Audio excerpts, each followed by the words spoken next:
پادشاه 10 تا سگ تربیت کرده بود که هر کسی اشتباه میکرد مینداختنش جلوی سگا، مقابل چشم بقیه بخورنش تا درس عبرتی بشه برای دیگران. دست بر قضا یکی از روزا یکی از وزرای پادشاه یه اشتباهی کرد و شاه عصبانی شد و نتونست ببخشتش. دستور داد بندازینش جلوی سگا.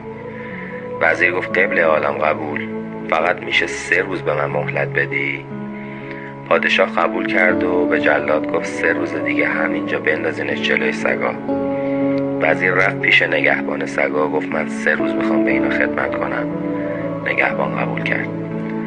وزیر به این سگا غذا میداد، شستشون میکرد، نوازششون میکرد. 3 روز شد و جلوی چشم پادشاه وزیر رو انداختن توی قفس سگا. یه دفعه دیدن سگا حمله نکردن و برعکس کنارش نشستن و خودشونو میمالن به وزیر. پادشاه داد زد با این سگا چی کار کردی؟ وزیر جواب داد من 3 روز به اینا خدمت کردم، فراموش نکردم، ولی عمر به تو خدمت کردم با یه اشتباه کوچیک همه رو یادت رفت. رفیق، وقتی میخوای یه رفیق تو به خاطر یه اشتباه باطل کنی، یه سر به خاطراتت بزن. گذشته خوب آدم ها رو بی‌ارزش نکن.